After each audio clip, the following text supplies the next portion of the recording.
Alright guys, welcome to another tier ranking, and today we are going to rank the Splinter Cell games. Now, there's only 6, so this is kind of easy. But at the same time, this is a series that I actually grew up with, and what is so special about this series is not only do I think it offers a good single player, but it's a rare game where I think the multiplayer adds to it.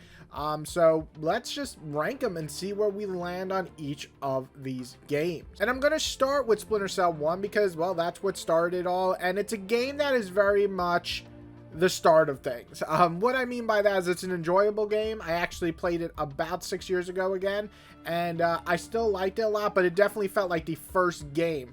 But what was really good about this game, it was the first stealth game out there, in my opinion, that really, I thought, gave Metal Gear a run for its money. And in fact, the bare bones of this game worked a little bit better for me than Metal Gear in terms of the combat and like the overall stealth. Saying that, the story is very borderline okay. Not that any Splinter Cell has like the greatest story ever, but this one felt very much like just mission debrief and then go and take out the targets. Still, it was a good game. It had some really good graphics, had a good idea, but it didn't have any multiplayer components, and that's what really stuck with me in the later titles as well.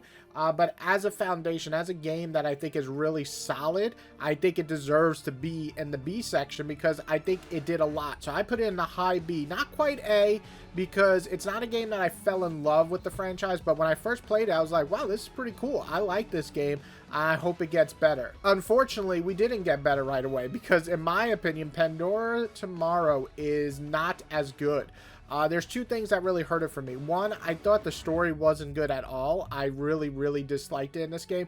But the bigger problem I had with this game is it felt very much like you had to follow exactly how to do a mission. So Splinter Cell kind of gave you freedom, but in the later titles it gives you a lot more freedom how to tackle each and every situation. Pandora's Tomorrow basically felt like an on-rails stealth game in a lot of ways, and that kind of really hurt it in my opinion. There were missions I just felt like if I didn't do exactly how to do the level, you wouldn't win, and I didn't like that, so that really took away from me. So overall, I think Pandora Tomorrow is a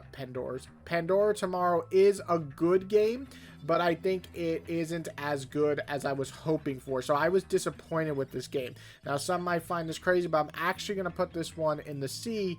Probably high C, because I did enjoy the multiplayer here. But again, it wasn't where I wanted it to be in the franchise. Chaos Theory is really hard to deny how big this game was at its time. This game truly took multiplayer to a new level for me. I played the ever-living shit out of spies and mercenaries in this game. I spent a whole summer as a teenager playing this, and I could not get enough. The online component of this game was so fucking good that I would have pretty much given it almost a perfect score for that alone. I put hundreds of hours into it. But just taking that away, the story itself was pretty good, but the actual campaign was super fun in this game. This is one of the best campaigns in any Splinter Cell game for me.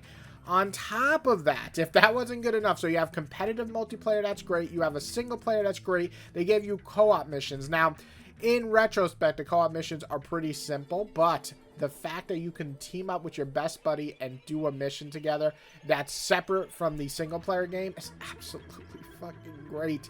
Chaos Theory is one of those games that I would say is perfect. I fucking love this game. I had no gripes playing this game when it came out, and I haven't played it in years, so of course my opinion might change now, but just from remembering how much of an impact this game had on my multiplayer playing, and on top of that, also the amazing single player, and just the overall gameplay itself, and Spies vs. Mercenaries was literally a gameplay mode that was legendary. I don't care what anyone says. So this, to me, is in the S rank as one of the greatest games of all time.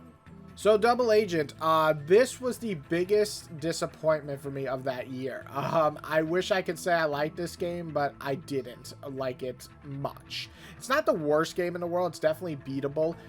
It has some moments online that I had fun with my friends, but the Spy vs. Mercs in the online here just felt like such a weird and watered down version of the Amazing Chaos Theory. The maps weren't nearly as good, and then when we get to the single player, the story definitely tried to give more human emotion, but I gotta say they did not do a very good job in this. I really disliked some of the levels in this game. There's some cool levels, but there's a lot of poopy levels, and when you got poopy levels in between good levels, well, it just drags down the fucking experience. So I have a lot of issues with Double Agent. I want to say that this game was ambitious. I want to say that it tried to do some really great things, but I gotta be honest, I think it fucking missed the mark on almost all of them.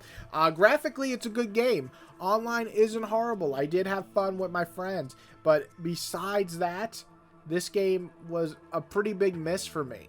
If I'm gonna rank it, I gotta do high D. I don't think it's a failure. I don't think any Splinter Cell game is like a shit game, but Double Agent's like a 5 out of 10 for me. I think it's definitely the weakest in the franchise, and I would play pretty much any of these games. No, not pretty much. I would play any of these games before I play that again. So next up is Splinter Cell Conviction. Now, I felt like Ubisoft definitely wanted to push Splinter Cell in a new direction, where Double Agent kind of gave you a little bit of action. It still was very much stealth-focused. Conviction feels like a Jason Bourne movie, and when I first saw the trailers, I was pretty apprehensive. I didn't want that. Not to mention they took away the multiplayer, so I was like, the fuck, man? Like, I like the multiplayer of Spy vs. Mercs. But when I got my hands on it, I had to say, I was fucking engrossed with this game. I think this campaign is one of the best, if not the best, in the entire franchise. I think that the emotional stakes here, the fact that it has the family angle and that Sam Fisher has to save someone personal to him, all works. On top of that, the graphics at the time were freaking great, and just the gameplay flow from like the stealth to action just works so good. Again, it felt more like Jason Bourne than Sam Fisher's old stealth style, but that's okay. Sometimes change is okay, and I have to say, I was okay with almost all the changes in this game in terms of single player. Now, the only reason it's held back for me and not making the best is that there is no Spy vs. Mercs. And if there was, I don't remember, but I'm pretty sure there wasn't. And that held it back for me. But saying that, I think it's a really freaking fun campaign. If you could pick it up even now, I think most people have a lot of fun with this game. So I'm going to put it in the A section. I think it's very, very fun game.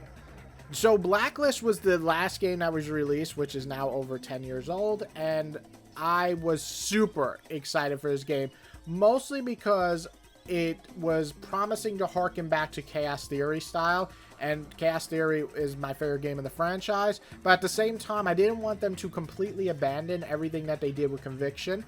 So Blacklist, I think, tried to create kind of a mixture, and for the most part, I think it succeeded. I feel like Double Agent was ambitious, and I feel like Blacklist is also ambitious and trying to combine things, and I think Blacklist is the much preferred version over Double Agent. The weakest parts of Blacklist for me was the story. I think they tried to make it interesting, but it really wasn't that interesting. It felt more like the old, just debrief you before a mission, give a couple of good scenes with trying to give you some emotion, but it just didn't have the flair that Conviction did. But the gameplay I thought was really cool. It actually gave you freedom to play how you wanted to play, so you can be this badass, just gun killing motherfucker like Conviction, or you can go more of the original Chaos Theory stealth approach. So the fact that it gave you freedom, you can even just be, I think it was like you get an achievement or gameplay style like Ghost, where you don't knock out anyone or kill anyone. You are basically a ghost. You do the whole mission without even being seen or known. So just the freedom in this game, the level design was excellent. So with the multiplayer, they actually brought back Mercenaries for Spies, and I gotta say, it was good. Definitely better than Double Agent, but it still didn't have that same feeling, unfortunately, that Chaos Theory had. I think I put like maybe 25 hours into the online, and I had a good time with my friends, but after those 25 hours, like, we all agreed, and we all grew up with Chaos Theory, we all agreed that it's just not as good. Now, that was when it came out. They might have improved it over the years after that. I don't know, but when I played, I was a little disappointed with it, but it was still fun. But it's really the single player that I think is really, really good in terms of the gameplay style. It was just a lot of fun to take down enemies and switch up styles depending on how you wanted to play the game. I love that type of freedom. So where do I put it? Well, I do think it's better than the original Splinter Cell, but not quite as fun as I had with Conviction. So if I had to say, I'd probably put Blacklist right behind Conviction. I think they're both great games, but not quite what I wanted as a complete package, basically. And that is my list. Splinter Cell only has 6 games, which is a fucking shame that we still don't have a new Splinter Cell game. Maybe me doing this video will have Ubisoft finally make a new one. Please? Like, come on. Just make one, you son of a bitch. Now, I know Blacklist didn't sell well, so that's probably why we haven't gotten a remake, or I hear they're trying to remake the original. I'll take anything right now. I just miss Splinter Cell that much. But as you can see, even the worst game, I know I didn't put an F column here, but I don't think I'd put any into F. To me, F would be like a real piece of shit game. Double Agent's just a big disappointment, and one I probably wouldn't play again if I didn't have to. But all the other games I fondly remember. I recently played one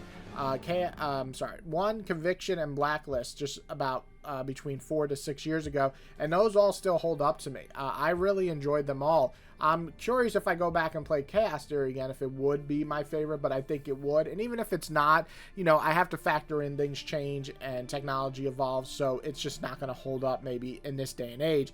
But back then, that game was fucking prime and one of the greatest games I ever played in my life. So what's your list? Where do you put Splinter Cell? It's a great series overall. I think it's a lot of fun. But I would love to see where you would put it. What's your top 3? What's your worst one? Or what's your favorite? You can do whatever you like on the list below. Comment.